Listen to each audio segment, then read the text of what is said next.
अपन DC motor के numerical में चलेंगे, ठीक है। न्यूमेरिकल कुछ न्यूमेरिकल आता है ना,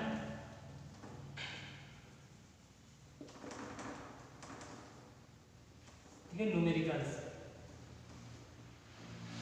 न्यूमेरिकल्स में हमें क्या है, कुछ फॉर्मूले होते हैं, उस फॉर्मूले को हम रटा तो मारना नहीं है, ठीक है। उसको हमने क्या करना है, समझना है। मैं यहाँ पे 3 लाइनें खींच रहा हूँ, यहाँ पे लिखूंगा सीरीज मोटर,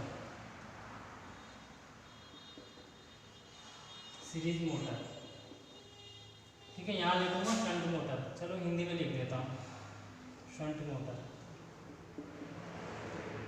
और ये है कंपाउंड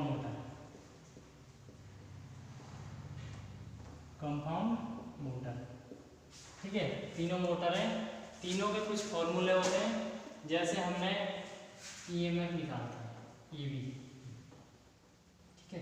इसमें ईवी क्या होता है, करंट क्या होता है, और वोल्टेज क्या होता है, ठीक है। ये तीनों चीज़ें होती हैं, ठीक है। जैसे मैंने आपको यहाँ पे बना रहा हूँ, इसी में बिठा दूंगा अभी, ठीक है।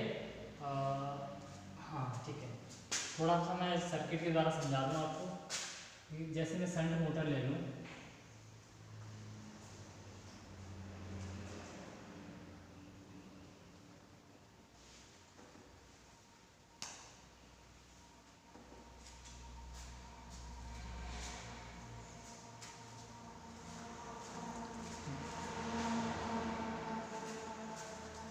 शंट मोटर ले लूँ, शंट मोटर के लिए क्या है, फील्ड है, फील्ड वाइंडिंग है, ये क्या है, आर्मेचर है, ठीक है। आर्मेचर ए से डिनोट करते हैं, ठीक है। आर्मेचर है, ठीक है, ये फील्ड वाइंडिंग है। तो आर्मेचर में हमारा क्या होता है, ईवी, ठीक है। और ये क्या हो गया, हमारी line voltage VL, apply voltage, ठीक है। इसमें कुछ करंट होगी I, ठीक है। तो इसमें करंट निकाल लिया, वोल्टेज निकाल लिया, ईएमएफ निकाल लिया, ठीक है। तो इस चीज को समझने के लिए हमें तीनों फॉर्मूले की वाइंडिंग को समझना पड़ेगा कि सीरीज में है, समांतर में है। अब सीरीज के रूल आप हमें पता होना चाहिए, सीरीज में क्या होता है, समांतर में क्या होता है, और मिश्रित में क्या होता है। सीरीज के क्या क्या नियम हैं, अगर श्रेणी के नियम मैं बताऊं आपको, श्रेणी में जो वोल्टेज होती है वो बट जाती है, और करंट, अगर करंट की बात करें, समान रहती है,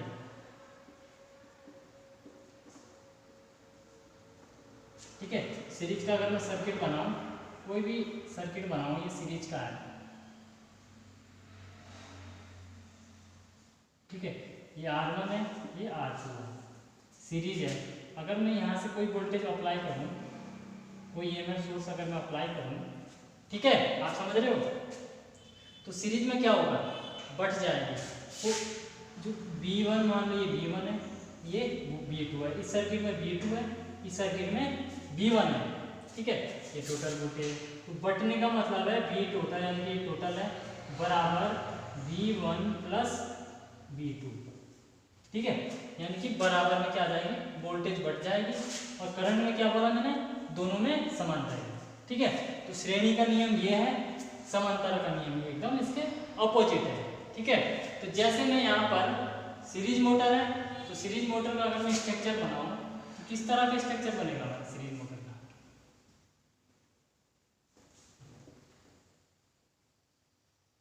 ये बनेगा हमारा सीरीज का, ठीक है। तो ये अप्लाई वोल्टेज है, V अप्लाई वोल्टेज है, ठीक है, अप्लाई वोल्टेज है।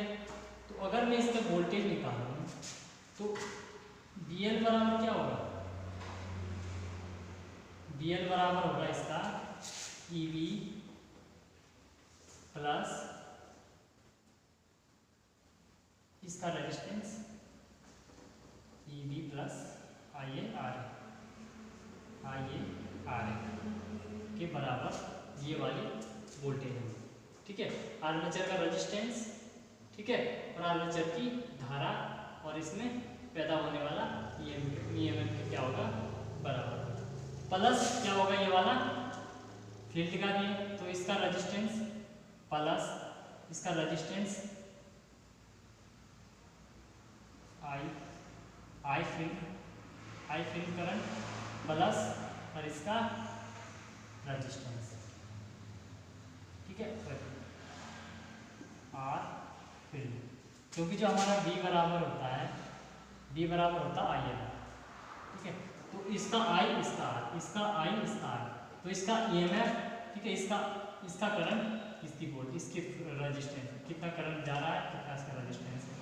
तो ये बी टोटल बराबर ये वाला फॉर्मूला बना, ठीक है। तो हमें अगर ये चीज़ पता होगी सीरीज सर्किट का, तो हम इस चीज़ को आसानी से बना सकते हैं। अब करंट क्या होगी, अब सीरीज का नियम लगाओ, सीरीज में क्या होती है, समान होती है, तो यहाँ की करंट भी इतनी होगी और यहाँ की करंट भी इतनी होगी, यानी कि इस वाले सर्किट में भी उतनी करंट होगी, इसमें भी, क्योंकि सीरीज का नियम है बराबर करंट, तो जितनी करंट यहाँ होगी उतनी करंट यहाँ होगी। पर इसमें वोल्टेज क्या होगी, अलग अलग होगी। वोल्टेज क्या होगी, लाइन वोल्टेज इसके साथ क्या हो जाएगी, डिवाइड हो जाएगी, ठीक है।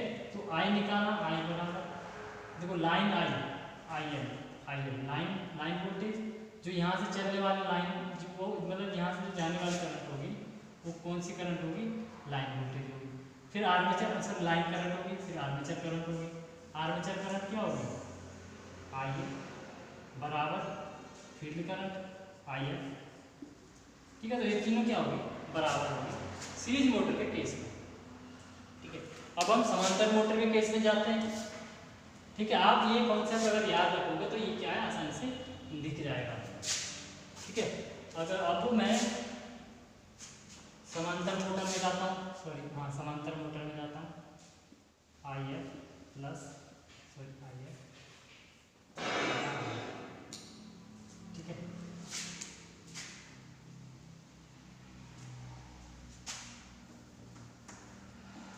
शंट मोटर के केस में क्या है, जैसे शंट मोटर का जैसे यहाँ पे चित्र बनाया है, तो अगर मैं ईवी निकालूँ, ईएमएफ इंड्यूस पैदा होने वाला ईएमएफ, तो बराबर क्या होगा, B minus I A R A, ठीक है।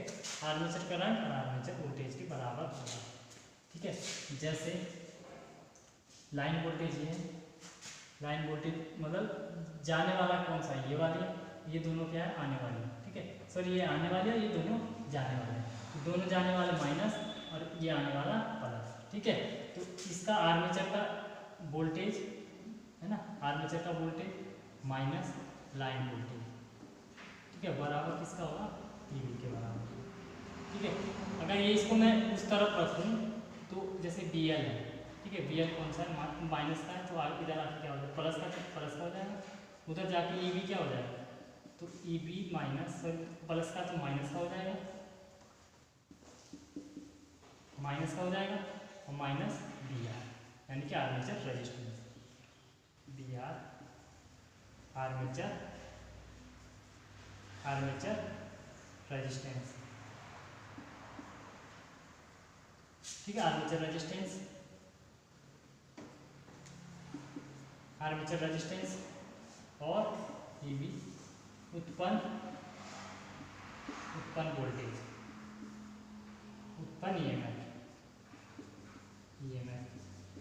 ठीक है। और बी आर क्या होगा, सॉरी दो बी आर हो गया, बी एल लाइन वोल्टेज,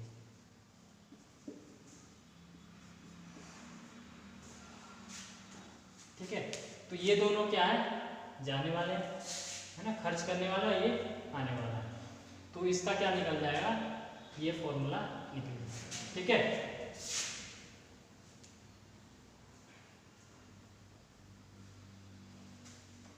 अगर मैं वोल्टेज की बात करूं, VL लाइन वोल्टेज बराबर आर्मेचर, ठीक है, AR वोल्टेज बराबर किसके बराबर, फील्ड वोल्टेज के बराबर होगा, क्योंकि समांतर में जितने भी इक्विपमेंट है उसको क्या मिलती है, समान वोल्टेज मिलती है ना।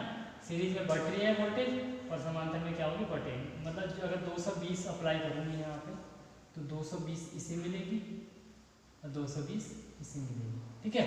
तो समांतर में बराबर होगी, तो ये दोनों रिलेशन हम यहाँ से समझ गए हैं कि ये भी बराबर क्या होता है, ये होता है, और वोल्टेज बराबर क्या होता है, समान होता है। ठीक है, अगर आपको यहाँ का रेजिस्टेंस निकालना है तो यहाँ हमें पहले ही पता है कि यहाँ की जो वोल्टेज होगी समान होगी। आर्मेचर में अगर रेजिस्टेंस दिया है तो इसकी करंट निकाल सकते हैं, मतलब हर चीज़ निकाल सकते हैं अगर हमें सीरीज का नियम और समांतर का नियम पता हो। कंपाउंड मोटर में, कंपाउंड मोटर अगर लॉन्ग शंट है, शॉर्ट शंट है, तो उससे हम क्या पता कर सकते हैं, इसका मिक्सचर है। ठीक है, जैसे एक लॉन्ग शंट बनाऊँ मैं, लॉन्ग शंट मोटर बनाऊँ, ठीक है, लॉन्ग शंट मोटर है, लॉन्ग शंट मोटर, ठीक है, लॉन्ग शंट मोटर है। लॉन्ग शंट का जो चित्र बनता है, जो सीरीज फील्ड है वो आर्मेचर के सीरीज में आ जाएगी। ठीक है, आर्मेचर के सीरीज में आ जाएगी, और फील्ड वाइंडिंग इसके लॉन्ग शंट कौन सी है, कंपाउंड कम्युलेटिव, कम्युलेटिव है, ये सीरीज फील्ड है। ठीक है, तो सीरीज फील्ड की वोल्टेज इसके बराबर, मतलब इसके आर्मेचर के और इसकी में बढ़ रही है, और जो हमारे फील्ड की वाइंडिंग है वो है वोल्टेज है वो क्या है, बराबर। अगर मैं यहाँ से दी वोल्टेज, कुछ वोल्टेज अप्लाई करूँ, 200 वोल्टेज अप्लाई करूँ, ठीक है, अगर मैं 200 वोल्टेज अप्लाई करूँ तो हमें इस वाले सर्किट में हमें पहले पता है कि 200 वोल्टेज होगी, क्योंकि ये सर्किट समांतर में है। और यहाँ की वोल्टेज क्या है, armature voltage plus series field की वोल्टेज के बराबर होगी VL, यानी कि 200 वोल्ट के बराबर होगी। ठीक है, ये हमारा कंपाउंड कम्युलेटिव है। अब ये भी डिपेंड करेगा कि करंट की दिशा नीचे को कि ऊपर को। अगर डिफरेंशियल होगा तो क्या होगा, जैसे मैंने बताया था कि करंट की दिशा ऊपर होगी, तो करंट की दिशा अगर ऊपर होगी तो इस सर्किट को हमने कैसे जोड़ना है, ये वाले सर्किट को हमने ऐसे जोड़ना है। ठीक है, यानी कि उल्टा, तो इसकी करंट की दिशा नीचे है तो इसकी करंट की दिशा ऊपर हो जाएगी, तो डिफरेंशियल मोटर बन जाएगी। अगर compound cumulative long shunt short shunt बनानी है तो इसकी करंट की दिशा ऊपर होगी। ठीक है, तो हमने आज ये चीज़ समझ ली है कि वोल्टेज कैसे निकालनी है, करंट कैसे निकालनी है, ईवी कैसे निकालनी है। कल मैं इसके ऊपर क्या कराऊंगा, सवाल कराऊंगा। ठीक है, आप लोग थोड़ा सा ध्यान दो और थोड़ा सा पढ़ो।